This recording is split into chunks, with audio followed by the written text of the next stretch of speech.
Hey everyone, welcome to Girlz Trip Radio. This is Prissy Dane. This your girl Petty Erica. Just Janika for now. And that's Mia. Hey. So hold on, I want to start the show off with this. Casamigos. That is the devil in a liquid bottle. I'm telling you, I know I'm not the only one. It's not funny, but I'm gonna be a little open. I promise you, every time I drink that, I wake up with no clothes on. Like, what is that all about? And she's not the only one.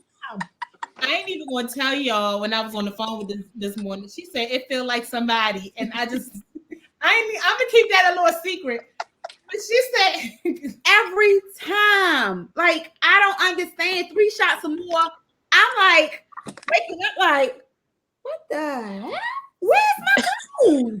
Like, I've never had any type of liquor that causes me to be pure naked, like literally. So I'm not understanding. I mean, it goes down smooth, so I'm not like, it sets you up. You got like, it. It really sets you up because later on, I cannot tell you what happened the night of. that's what she gets. Fun fact. I can piggyback with Kim. She told me this yesterday and then took me down Casamigos Lane. And I woke up 4:30 this morning and bust out laughing because I was naked. Wait a minute. So how did y'all get home? And do y'all remember taking your clothes off? Didn't I just tell you? I don't remember. I couldn't tell you. I had to look out my window, make sure I didn't see my car on the driveway. So I'm like, oh shit. I was like, oh, okay. I parked in the front. Like, it's not right. It's not right. It's not. I woke up 4:30 this morning, went to the bathroom, looked down and bust out laughing. Came back to my bed and looked and was like, hold up, where's my significant other? What happened? Why isn't he here? Right. Like, I don't know if I did something, said something. I still don't know. Why am I unclothed with nobody laying beside me? I had to check. I literally checked my cameras. Like, maybe he rolls out. Right. Yeah, when you move to Atlanta and leave them to their own demise, see what happens? Yeah, let me tell you. Listen. I can't wait to get up there so I can get like y'all and be naked somewhere. I don't know who I'm gonna be naked with, but somewhere. Oh my god! So it's not gonna be my fault. I ain't gonna lie though. I ain't gonna lie. I'm still gonna take me a shot. I'm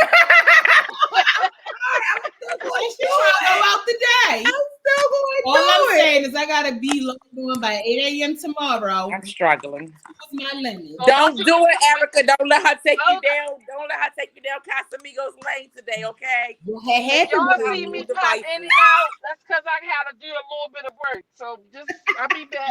It's the devil.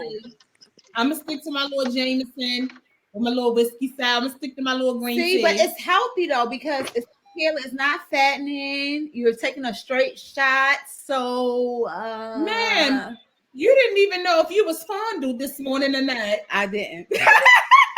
Wait, another fun fact. How about this how y'all was yesterday. Wait, I can't even show myself. Y'all woke up like this.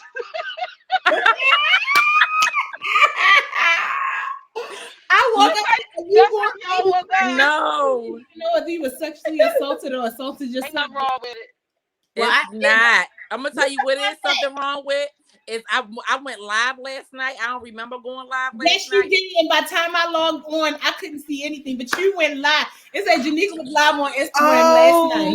Listen, fun fact. I walked in church today, and while one of the elders was like, "Let me get the shot at Patron. I know it's in the back seat." You know what? I was like, oh.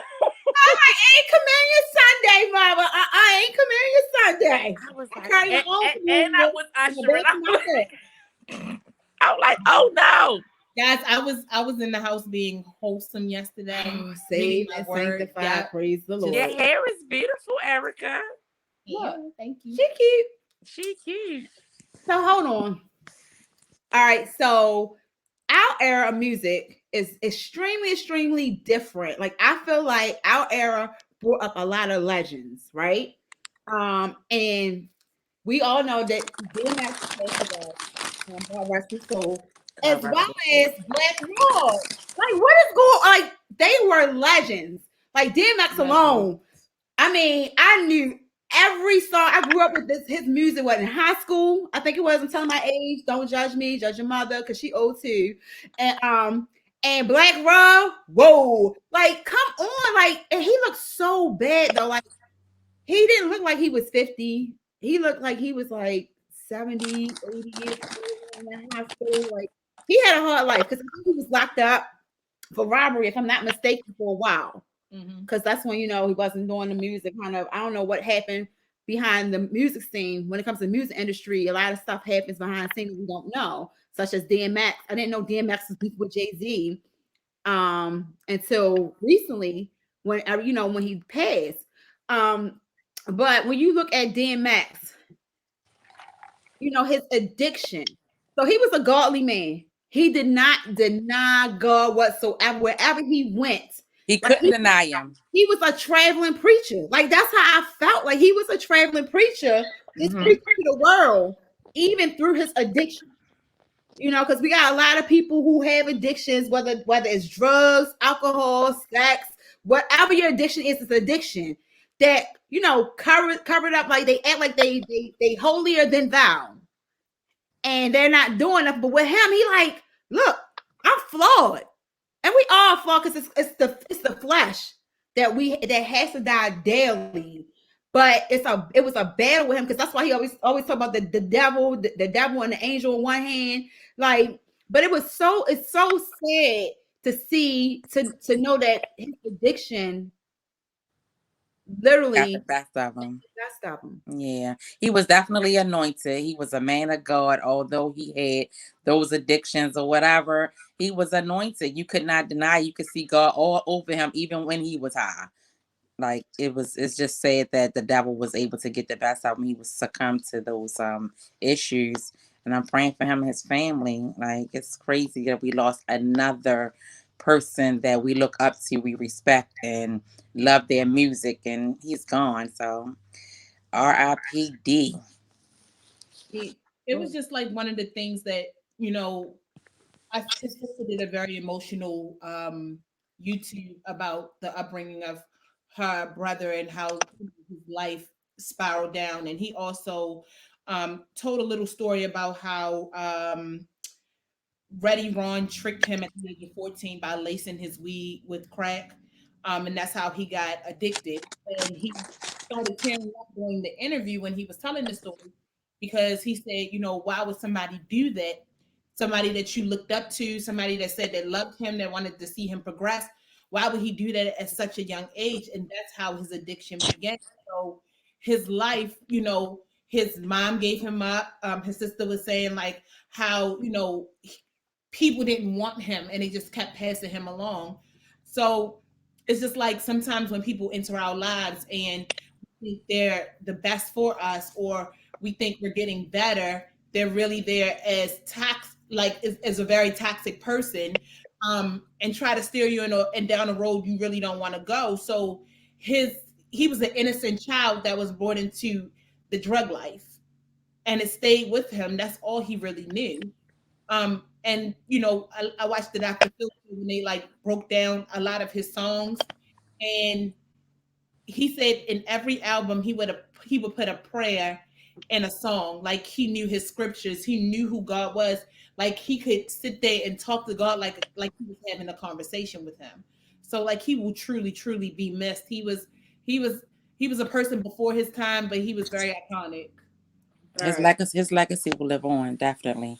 Definitely will. And with Black Rob, that situation with him in the hospital, just to know that he literally withered away, within a week's timing, week or two timing. And so, it's just sad to see our kings out here dying from, drug addictions that are extremely intelligent movement makers. Like, they literally, especially DMX, had an impact on a lot of people. A lot of people, they look past the addiction. Because you know how you see junkies on the street, like, oh shit, they on ginger, But with DMX, he wasn't a junkie. Like, I don't care if we call him Norden. Like, he was DMX. Like, dog, like he was DX. So it's just sad. So our prayers go out to both of their family and Absolutely. all of his kids. All of them. All of them. Because he definitely believed in being fruitful and multiplying. That's no ifs, ands, or buts about that. And I love how his children are. Some of them are very successful, despite, and that kind of hit home for me because I don't know if you guys know, but both I am a product of both of my parents being drug users. Both of my parents were intravenous drug users. They shot heroin. My father all my life. My mother probably from the age of maybe between 6 and 8 or something when she started using. But however, I love how the children, despite the fact that their father, I don't know what their mothers are doing, but their father was, an addict. They still were able to, be successful in spite of. I like those success stories. Yeah. So I mean, kudos to you because you're a very, very successful entrepreneur, serial entrepreneur. So, Wow, I'm blessed. I'm blessed to have my grandparents. My grandparents were an intricate part of my life. If it wasn't for them, I don't know where I would be. And several other people, and in my family or whatever. But if it wasn't for my grandmother, yeah, I love Granny. yeah, she's amazing. Mama, that's what it is.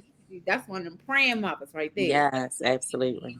I think one of the things for me too, my dad was a very heavy user. And my mom was the forefront of everybody. She's the one that continued to me and my sister. So my dad had other kids, and the 3 kids he had prior to marrying my mom, they were in the drug life with my dad. But my mom, did keep me and my sister covered, where we were able to get further than my dad did, and then what my other siblings did. Was able to overcome a lot of things. But, I took care of my dad up until he passed because I had to come to the realization it wasn't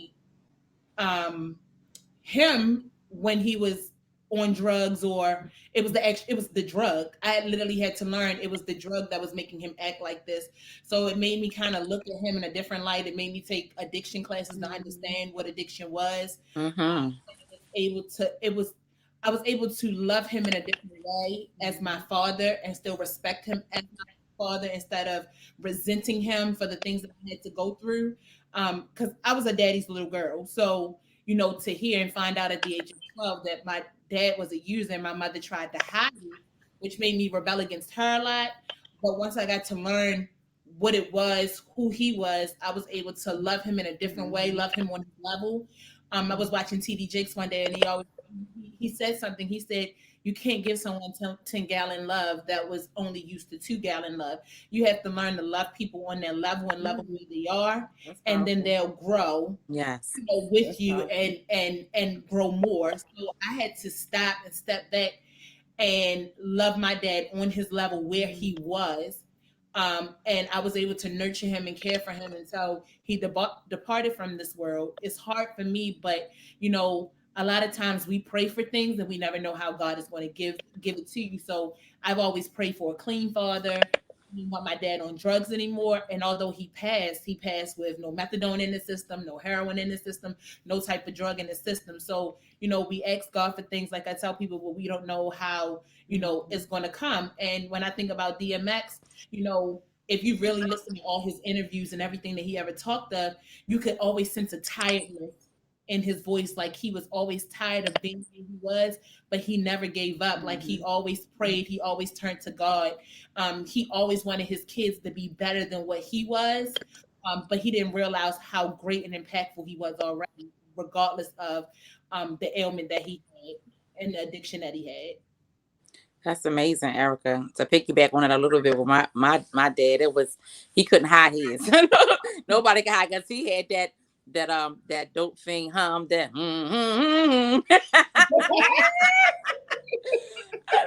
Listen, my friends would come over, them people to get high, they get to cleaning and sweep. He be sweeping 2 o'clock in the morning. Are you a swoosh, swoosh, swoosh? My girlfriends be like, "What's that noise?" He be, like, girl, go to bed. That's my father. It was crazy, but I'm glad that your dad was able to, before he passed, to, get clean and stuff like that. And to be honest, my father was clean when he passed. He was on drugs for so long, and he actually died. I thought he was going to die from his drug abuse, but he actually passed away from a massive heart attack after being clean for a while. So my dad too, yeah. So I mean, we got our prayers were answered.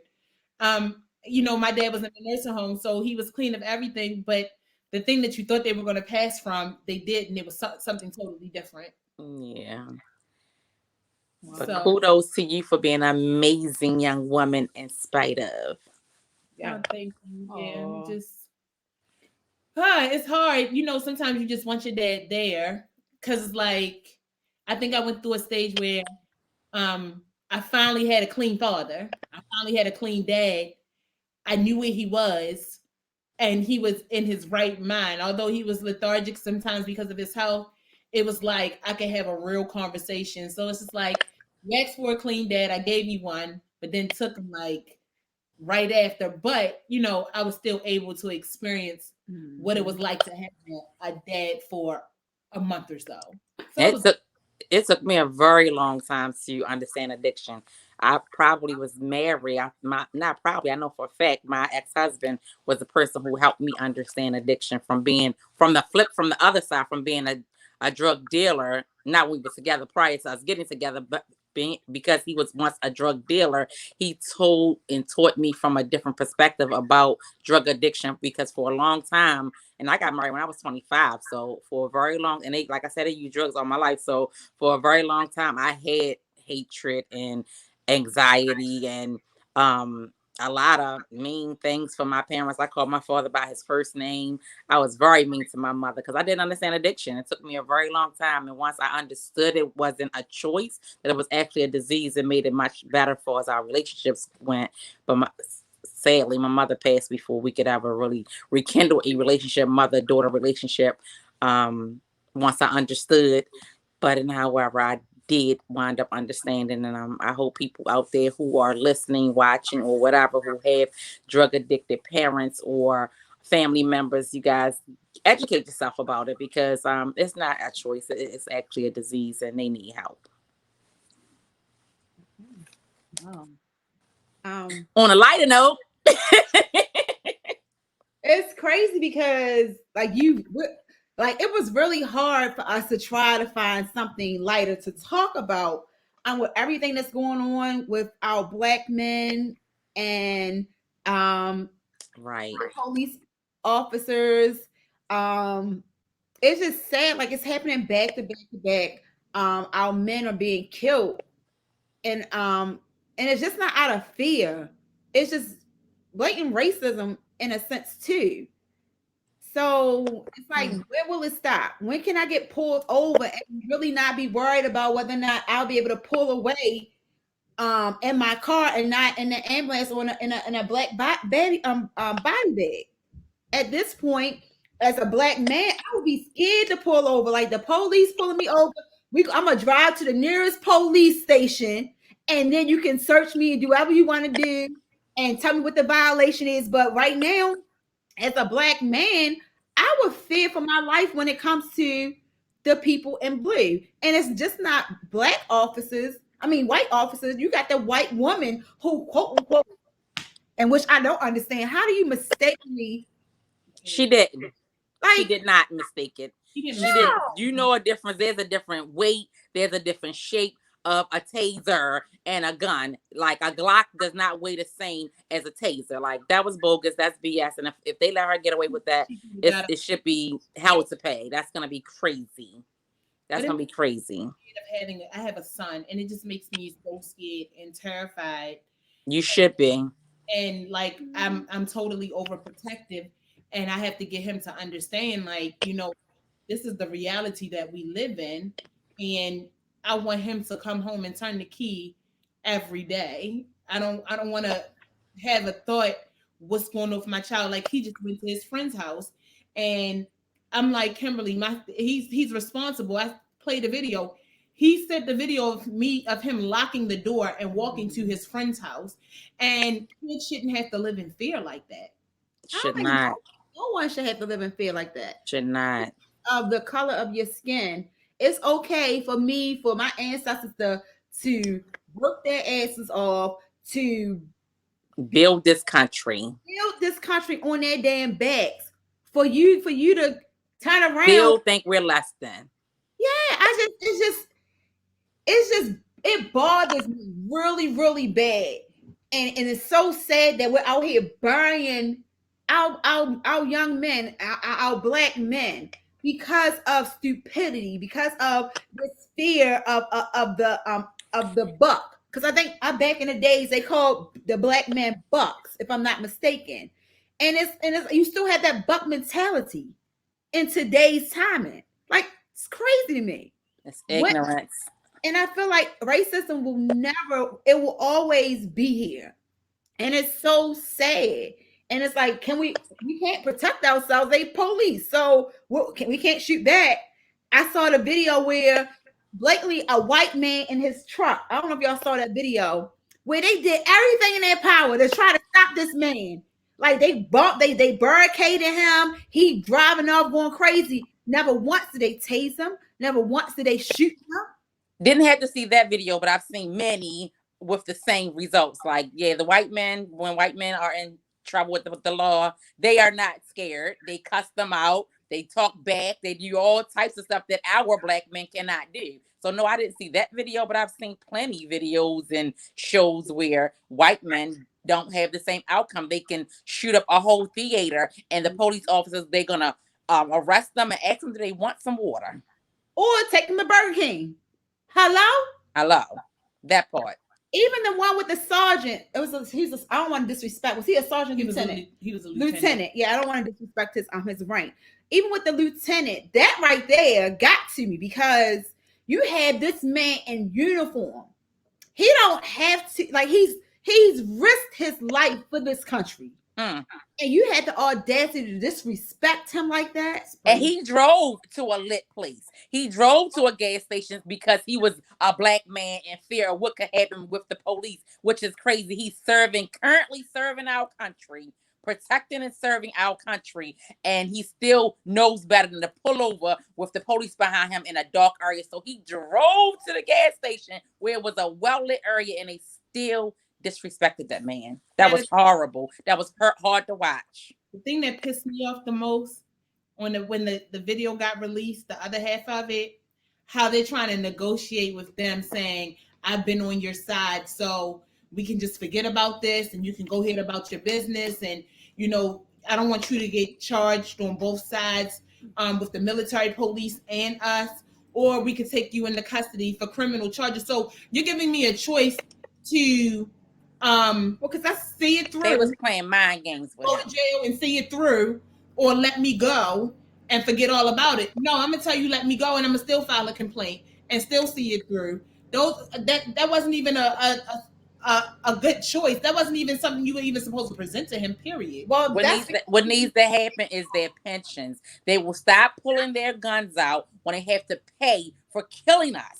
When they have to pay for killing us, they'll stop pulling they'll think twice before they put their guns out. When they kill us, instead of, even if they don't go to jail, but if they lose their pensions, if they have to if they have to start, like D.L. Hughley said this week, he said it so eloquently when he said, just like the medical profession, they have to have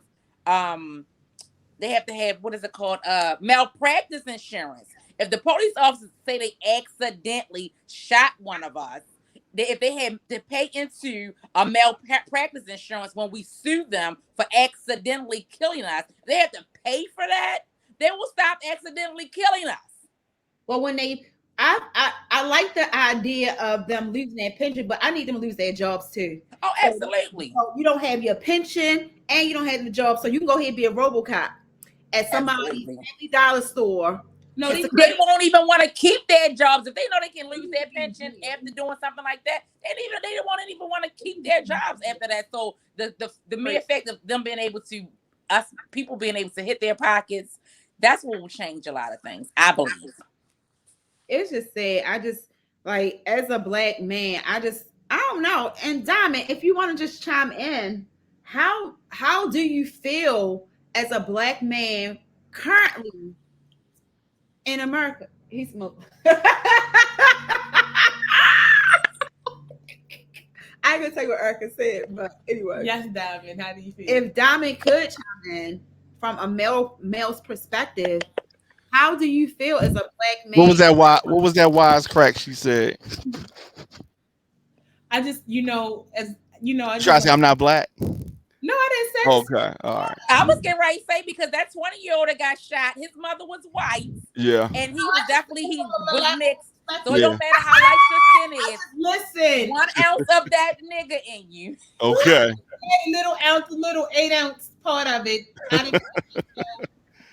Yeah, the mulatto part of you. Yeah. I mean, it feels worse than it has now. In more recent memories, definitely. Because I guess always, even when I first started driving as a teenager, when a police officer is behind, get behind your car or near you, you have a sense of anxiety. There's nervousness, but that was a different time. Now it's just a whole different type of feeling. Before, I think that my fear was, I guess getting arrested or something like that. Now the fear is even not death. The fear wasn't death. The fear was I'm going to call my mother and tell her I'm locked up, something like that. Now the fear is it could be a fatal thing for just a traffic stop, just something, super that's supposed to be just minor. Yeah. And that you shouldn't have to live like that. Yeah. Nobody should have to live like that. You shouldn't have to live in fear just to be breathing because of the color of your skin. That's ridiculousness. Wow. That's true. I'm back. Hey y'all. Yeah, because I was looking at some stuff and it's like 900 police shootings and only like 2% really get looked at. We're still with no resolve. So it's just hard to be black in America these days. Yep. It's always get better. We're gonna have to work 10 male or female. Yeah. Right. Predominantly male, but male or female. Mm-hmm. Have y'all been keeping up with the Chauvin trial? Yes, absolutely. So the both the prosecution and the defense presented their cases and rested. Mm-hmm. It's up to the jury. What do y'all think is going to happen? We're probably going to get the verdict this week. So what do y'all think is going to happen? It's crazy. You talking about George Floyd, right? Yes. Yeah. You just never know. People been present evidence before. Jurors been presented evidence before, and you think it's a slam dunk case, but we wasn't there through the whole trial. We didn't see everything. We didn't hear everything. So at this point, I don't know what might happen. I did. I saw everything. I saw everything that they aired. Absolutely. I watched everything that they aired. And like I agree with you. It's so unpredictable because you just never know what the jury is gonna decide. Yeah. What I hope they set a precedent and give him the book, whatever he can get, the max that he can get for it. But like you said, you just never know. I think that the judge, when he told them that they didn't sequester the jury when the other incident happened with the 20-year-old, I think the judge gave them an out because now they can, if he does get found guilty, they can file an appeal because they can say that the jury was tainted by the incidents that happened 10 miles from where the courthouse and stuff was at. So it's so hard. It's so hard. It's all set up. It's all set up for them to be able to have an appeal. So what judge? Even with his lawyer, if y'all watched it, his lawyer did not represent him well, and I think that was a farce too. I believe that they did that because if they lose, he can appeal on he didn't have proper representation. So I think the whole Exactly. thing I think the whole thing is a farce. I hope that they, find him guilty and stuff, but I think that they left those two doors open for him to have an appeal, and I think he's going to be granted an appeal, and then by the time he That's goes gonna to go on trial forever and ever. again, you know how America is. We forget so easily and so fast. Mhm. All the millions of people that's probably watching now is not going to watch next year when he finally goes to trial again, and so on and so forth. So, who knows? What you guys think, Erica and Kim? I just feel like there was enough evidence alone to convict him. I feel like if he is not found guilty, there's going to be a riot. And I'm gonna be out there this time, though. You be in Pennsylvania I'm, Avenue? I'm going down. I'm going down Lennox. there is going to be a riot. And I think this riot is not going to be containable. I really think It's not. it's not. It's not, because something has to give. And if I just hope that we, as Black people, I'm sorry, Erica, I really apologize. I just have to say this. I hope that we don't destroy our own neighborhood. Because when Samir just said that, I was jokingly getting ready to say something about Mondawmin. But however, I really hope that we have learned to stop destroying our own neighborhood. So if there is a riot, Erica, I hope they do it in the white folks' neighborhoods. Exactly. Go to another listen. I'm not gonna promote. We're not promoting it. But however, if so happen that you do decide to go in there area, don't F up our stuff. Towson, go, Pikesville, go out there. Last time y'all threw a brick and messed up a store where I got my egg rolls from, and they ain't do nothing to you. They ain't do nothing to y'all. Y'all remember with when they did on North Avenue on CVS, they rampaged CVS, and then the seniors in our neighborhood and our communities couldn't get their prescriptions and stuff. Like, don't do that to us. I was out there cleaning up the mess that was made from that Freddie Gray riot. Yes. It's so sad.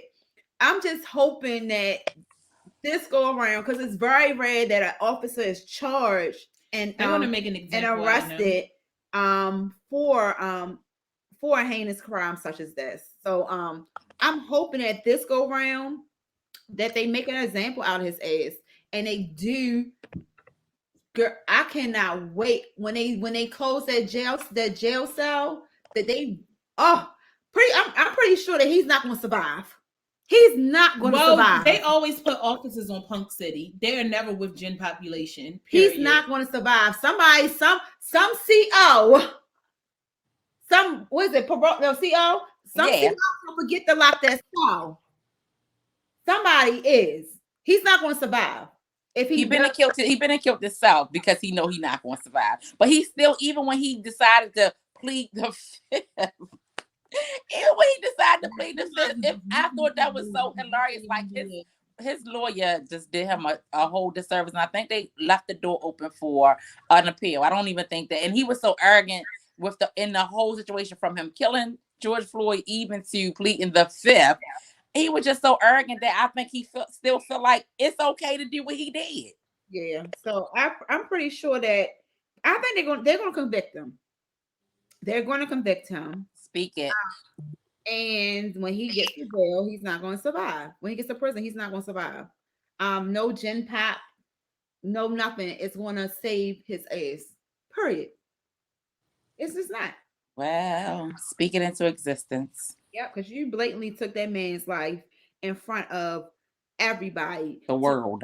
You stopped the EMS trying to do service and like. You blatantly killed him. Took a needle in his neck and in front of the world. You knew each other. Y'all used to bounce together. Y'all used to do other things together. Now it gives us motive and things to believe that it was a personal thing. You may not have liked him, period.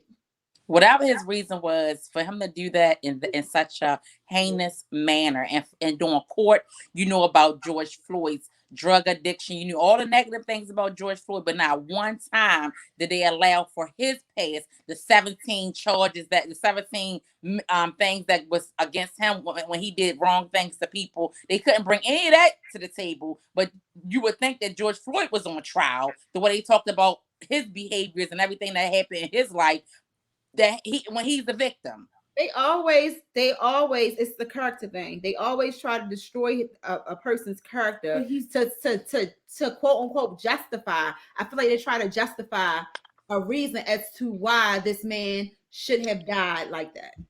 Yeah, but if it was you or I on trial, they would talk about our character. But even though he was fired and he's no longer a police officer, they were still protecting him as if he was. Because if it was a regular Joe Smoke on trial, that person's character would have been, that evidence would have came out. And that was guilt in itself, because if he got fired from his job, and they do lengthy investigations in the police department when they're ready to let someone go. They couldn't even bring that up. Because he got fired, it's probable cause too that they could have submitted his. He did it. Look at the body cam. We all saw it. It's just because I don't know. The judge said that they could not bring up his past because it would take the jury. Yeah. Like it's a setup. Like it's crazy. And I know that they didn't let all the footage enter into it. They didn't use all the footage. Did they just use the body cam footage, or did they use everybody's footage? No, they used everybody. No, they let all of that in. They let all of them. They showed all that stuff. They showed all the videos, and the prosecution, their witnesses were thorough. The defense was bogus. Prosecution was very thorough. All of the doctors and everything that they presented was very good.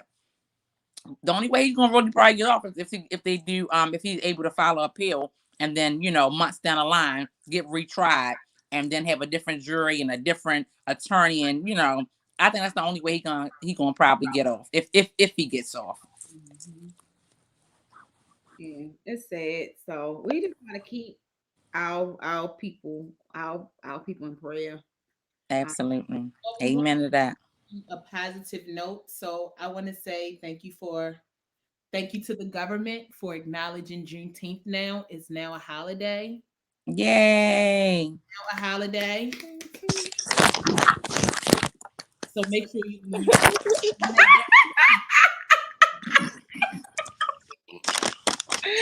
Yay! Holiday. My birthday is a holiday. Okay. So we want to make sure you and Jai, my baby birthday, y'all share a birthday. Special pool party at Janika's house. Absolutely. And we're gonna wear all black bathing suits in honor of Juneteenth. I'm not coming. I like that. I'm not. If the cicadas are gone, yes. Cicadas. I don't like them either. I don't like them inside. I'm gonna get a dome. I'm gonna get a dome over the pool. Girl, they're gonna be all over the place. We're gonna be like, hurry up, get in. You little blind suckers. Oh my gosh. So I think we're good for today. It was a little, sad show. Not sad, but informative. Very informative. It had to be discussed. Yeah, it did. We can't ignore it. We can't ignore the death. We can't talk about penises and all that all the time. We gotta get to reality. Yes, we can. Let me say about this penis I saw last night. Oh, I want to know too, because what color was it? Wait a minute, how did we get here? What color was it? You started it. You said penis. I just said we can't talk about it all the time. You started it. Now we're going to finish it. What color was it, girl? Save me. If I tell you, I have to kill you. Look at me. Hold up. What did I miss? When we say penis. You try right in. Somebody say penis. You come right in. You did. What did I miss? Because I heard penis. And I get excited about that type of word. So what happened with the pignon? Damn it, you swallowed it. Oh my she made the face. I don't swallow. I had to take my away. What? Wait a minute. I don't even want to. She made the face. See, I can't comprehend. Diamond saved me. He can't because Swallow. he want to know. So what's the fun fact? Janika, what's the fun fact? For the fun She fact, swallowed the penis. fun fact is, I'm not telling you. That's so disrespectful. I'll tell you offline. Janika. It was fun talking to you guys. Love y'all.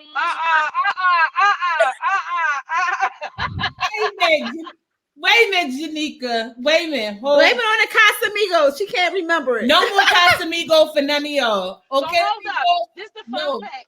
Do we want to go to Vegas for our girls trip, or we want to go to Miami to Pharrell and them new hotel? It looks pretty. Well, Vegas was going to be very inexpensive, so I would say Vegas, but y'all choose. I'm going wherever y'all. I'll go with the group. But we'll figure it out. Yeah, I'm gonna go with the group too. I'm gonna be working. All right, so I got ball on the budget. I'm broke. No, I'm not broke. I'm not speaking that to existence, but No. but I need a ball on the budget. And all your bills are paid. Yeah, I say, oh, blessed. I'm blessed. on a I'll Sunday. Yeah. receive it. All right, so this has been fun, Girlz Trip Radio. I'm Prissy Day. I'm Patty Erica. Just Janika for now. Messy Mia. Don't forget to tune into Girlz Trip Radio on Sundays whenever we tell y'all. Right? What's the We song? be out 5 p.m. We be Yeah, out there in the these last part. streets, We- honey, so What we gonna do? we Right? might bring you some breaking news anytime. We gonna be there on Sunday. Look, when we give you a dose of reality, what's the rest of it? Yeah. When we give you a whole lot of love, Yes. with a dose of, when we give you a whole bunch of truth with a dose of reality, all with love. All with love. Mwah. And Janika, you gonna tell us about that penis? Yeah, FaceTime me. Yeah, we're gonna do a group FaceTime, and you're gonna go. You a black. That's why you.